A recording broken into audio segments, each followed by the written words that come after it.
ब्राह्मण ग्रंथों की क्या खास बात है? पहली बात तो इनका नाम ब्राह्मण ग्रंथ इसलिए पड़ा कि इनको अधिकतर ग्रंथों की रचना ब्राह्मण ऋषियों के द्वारा ही करी गई। अंतर सुनो, ब्राह्मण साहित्य का नाम ब्राह्मण साहित्य इसलिए नहीं है कि ब्राह्मणों द्वारा लिखा गया है, वो ब्राह्मण धर्म सनातन पर लिखे जाने के कारण नाम क्या है? ब्राह्मण साहित्य। लेकिन ब्राह्मण ग्रंथों का नाम ब्राह्मण ऋषियों के नाम पर ही है। इन ब्राह्मण ग्रंथों को लिखने वाले अधिकतर जो ऋषि हैं वो ब्राह्मण थे बेटा, इसलिए उनके नाम पर इनका नाम क्या पड़ा हुआ है? ब्राह्मण ग्रंथ। मैम किसका उल्लेख है ब्राह्मण ग्रंथों में? किसका उल्लेख है?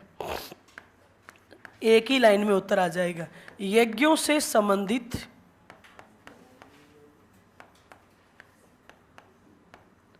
कर्म कांडों एवं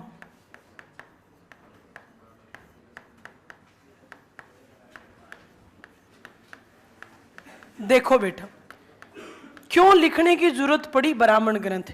वेद अपौरुषीय रचनाएं होने के कारण बहुत ज्यादा जटिल दिखाई देते, बहुत शुद्ध संस्कृत में लिखे गए, विशुद्ध संस्कृत।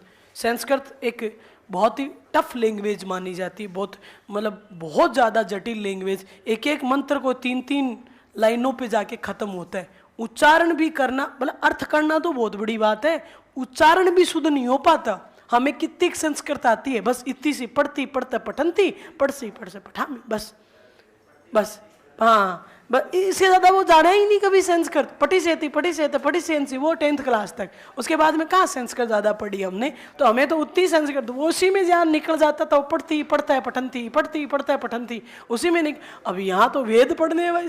तो ये ऊँट के मुंह में जीरे वाली बात है कि भैया वेदों का इतना सा ज्ञान भी आम आदमी को हो ना सकता। तो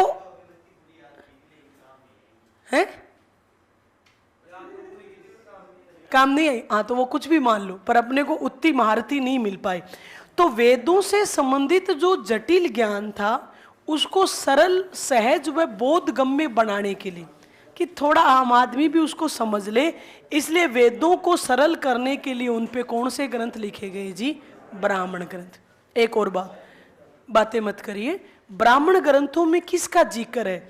तो यज्ञों से संबंधित जो कर्मकांड है, यज्ञों को कैसे किया जाए, इससे जुड़े हुए जो अनुष्ठान हैं, उन सब की जानकारी किस में मिलती है? ब्राह्मण ग्रंथ। सीधा क्वेश्चन की लैंग्वेज में यही पूछेगा, यज्ञों से संबंधित कर्मकांडों व अनुष्ठानों का उल्लेख निम्न में से कौन से ग्रंथों में मिलता है? उपनिषदों में मिलता है, आरण्यक ग्रंथों में मिलता है, वेदांगों में मिलता है, या फिर ब्राह्मण ग्रंथों में मिलता है? तो आंसर इज ब्राह्मण ग्रंथों में मिलता है।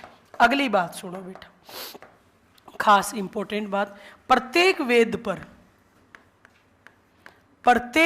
पर भाई, हर सभी वेदों से जुड़े हुए अनुष्ठानों को समझना है, तो प्रत्येक वेद पर ब्राह्मण ग्रंथ लिखे गए,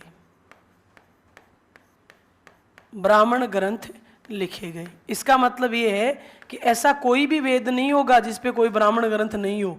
क्या ऐसा कोई वेद है जिस पे एक भी ब्राह्मण ग्रंथ नहीं हो? नहीं सर, सभी वेदों पर कोई न कोई ब्राह्मण ग्रंथ तो लिखा ही गया है। अब इन दोनों भी लाइनों को छोड़ दो, ये दोनों ही नहीं आएंगी, अब जो आएंगी वो लाइन लिखने जा रही हूँ। क्वेश्चन ये है, जाके मिला लीजिएगा, पूर्व के कोई अगर पेपर किसी चीज़ का लगा हुआ दिख जाए तो। सूची 1 को सूची 2 से सुमेलित करो, नीचे दी गई सूचियों का प्रयोग करके सही उत्तर का क्या करो जी? चयन करो। यही क्वेश्चन होगा। क्वेश्चन की लैंग्वेज क्या होनी है बेटा? एक तरफ क्या देगा आपको? एक तरफ देगा आपको क्या जी? तो एक तरफ देगा वेद और दूसरी उससे मिलवा लेगा संबंधित ब्राह्मण ग्रंथ। कौन से वेद पर कौन सा ब्राह्मण ग्रंथ लिखा गया, बस क्वेश्चन ही यही आएगा। इसके अलावा कोई क्वेश्चन बन ही नहीं सकता। तो एक तरफ हमने बात करी वेद की और दूसरी तरफ हम बात करते हैं किसकी? संबंधित ब्राह्मण ग्रंथ। क्योंकि हमने कहा ना प्रत्येक वेद पर ब्राह्मण ग्रंथ लिखे गए हैं, तो हर ही वेद पर कोई न कोई ब्राह्मण ग्रंथ लिखित है, संबंधित ब्राह्मण ग्रंथ। वेद चारों पता ही है आपको, वेद चारों पता ही है कौन कौन से हैं जी? पहला, अब क्रम से बोलना, ऋग्वेद, फिर यजुर्वेद, वेरी गुड, फिर सामवेद और फिर आ गया अथर्ववेद। अथर्ववेद। ऋग्वेद पर प्रसिद्ध ब्राह्मण ग्रंथ लिखा गया है जिसका नाम है ऐतरेय ब्राह्मण ग्रंथ, और एक लिखा गया है जिसका नाम है कौशितकी ब्राह्मण ग्रंथ। ये आपको रटने ही पड़ेंगे, कोई विकल्प नहीं है इनका। ऋग्वेद, ऐतरेय, कौशितकी, ऋग्वेद, ऐतरेय, कौशितकी। यजुर्वेद पर लिखा गया है बेटा तैत्तिरीय ब्राह्मण ग्रंथ, वह शतपथ ब्राह्मण ग्रंथ, सीधा नाम याद रख लो। ऋग्वेद, ऐतरेय व कौशितकी, यजुर्वेद, तैत्तिरीय व शतपथ। सामवेद, चूंकि आपको मैंने अभी जस्ट थोड़ी देर पहले बोला बेटा सबसे छोटा वेद है, केवल 75 मंत्र है, तो कालांतर में इसकी व्याख्याएं फिर बहुत ज़्यादा करने की जरूरत पड़ेगी। तो सबसे ज़्यादा विस्तार कौन से वेद का किया गया जी? सामवेद का। सामवेद पर कौन से ब्राह्मण ग्रंथ लिखे गए? तो देखो ब्राह्मण ग्रंथ का नाम देखो पंचविश।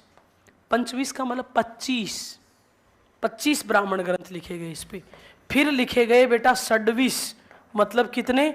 26 ब्राह्मण ग्रंथ लिखे गए।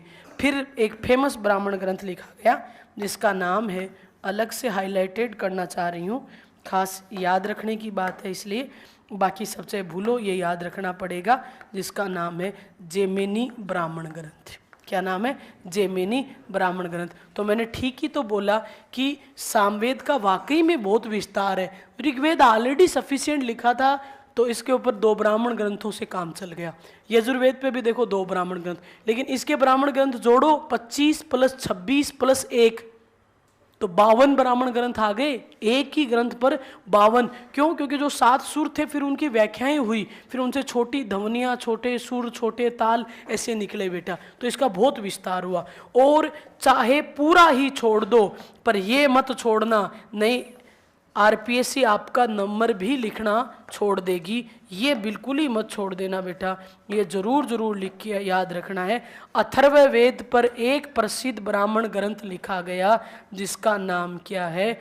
आंसर इज गोपथ ब्राह्मण ग्रंथ। ये सबसे खास है बेटा, ये बार बार देखो 2 स्टार पीएसआई के लिए लगा दिए, जिसको याद रहेगा उसके 2 स्टार लग जाएंगे कंधों पे। बार बार पूछता है अथर्ववेद पर लिखा गया प्रसिद्ध ब्राह्मण ग्रंथ कौन सा है? Answer is Gopatha. या अपोजिट पूछेगा गोपथ ब्राह्मण ग्रंथ किस वेद पर लिखा गया है? अथर्ववेद। अथर्ववेद पर एक ही ब्राह्मण ग्रंथ लिखा गया है जिसका नाम क्या है? गोपथ ब्राह्मण ग्रंथ। अब एक कथन बताना चाह रही हूँ, देखिएगा जरा, बताना ये कथन आपने कभी आपकी माँ के मुंह से बचपन में सुना होगा क्या? देखते हैं। आपकी मम्मी कभी कभी, देखो समझना इस बात को, जब बुआ घर आती है आपके, बुआ जी, और दादी है वो बुआ जी को मम्मी की चुगली करती है, क्या जोगी को नहीं, क्यों कौन करे, ना ढंगू बैठे है, ना उठे है, ना कोई देवे, है ना। जरा मम्मी अपन बचपन की बात याद करना। मम्मी क्या करती थी? दादी वाले कमरे में छोटे थे, बेटा 10 रुपये दूंगी तेरे को, तेरी दादी और तेरी बुआ की बात सुन के, देखे क्या कर रहे हैं। फिर हम गेट के पास जाके खड़े होते थे, बच्चे होते थे, अच्छे से सुन के आना मेरा बेटा, है ना। फिर माँ की, दादी की और बुआ की हम एकदम सुन के आते थे, हमारी मम्मी की ये क्या क्या चुगलियाँ कर रहे हैं, है ना। फिर उधर जब दादी शिकायत करती बुआ को, तो बुआ दादी को क्या बोलती? माँ धीरे धीरे बोल, दीवारें कभी कान हुए। सुना है ना, हम कभी कभी किसी के घर में बात करते हैं तो हमारी माँ भी कहती है, अरे छोरा धीरे बोल, सुन ले सी बाप कना कोई, दीवारा के भी कान ओवे। बोलो ये कहावत सुनी हुई कि नहीं? तो कथन आ रहा है, ऊंचा मत बोलिए, ऊंचा, ऊंचा मतलब तेज, ऊंचा मत बोलिए, ऊंचा मत बोलो, ऊंचा मत बोलो क्योंकि, ऊंचा मत बोलो क्योंकि भूमि व, पूरी लाइन ये है, क्योंकि भूमि व दीवारों के भी कान होते हैं, दीवारों के भी कान होते हैं। तो हमारे घर वाले देख लो रे, चाहे वो स्कूल में ज़्यादा दिन ना गए होंगे, लेकिन उनकी सोच, उनकी समझ कितनी बड़ी है, ये आज दिन तक गाँवों में कहावत बोली जाती है। ऊंचा मत बोलिए क्योंकि दीवारों के भी कान होते हैं। कथन सुना कि नहीं, है ना। ये बात लिखी गई है, ये किस में लिखी गई है, आंसर पूछेगा तो उत्तर कर देना है ये कथन किस में लिखा गया है। आंसर इज जेमिनी ब्राह्मण ग्रंथ। ऊंचा मत बोलिए क्योंकि भूमि व दीवारों के भी कान होते हैं। संबंधित कथन का उल्लेख किसमें मिलता है? ऋग्वेद में मिलता है, यजुर्वेद में मिलता है, जेमिनी ब्राह्मण ग्रंथ में मिलता है या गोपथ ब्राह्मण ग्रंथ में मिलता है। कोई भी विकल्प दे दे, आप डटे रहना किस पे? जेमिनी ब्राह्मण ग्रंथ पे। यही है बेटा ब्राह्मण ग्रंथ। क्लियर है? ब्राह्मण ग्रंथ कर दोगे तो या तो ये मिलान का क्वेश्चन आ सकता है या ये एक कथन आपको पूछ सकता है। उतार लीजिए। तो आज से आपकी मम्मी कहे ना, छोरा ऊंचो मत बोले, दीवारा के भी कान हुए जाते। मम्मी ने कुलबई कह दियो, मम्मी माली मैडम बता वही आ बात जेमिनी ब्राह्मण ग्रंथ में लिखेड़ी है। ये मतलब तो बहुत इंटेलिजेंट है बावड़ी, वेदांत जाने।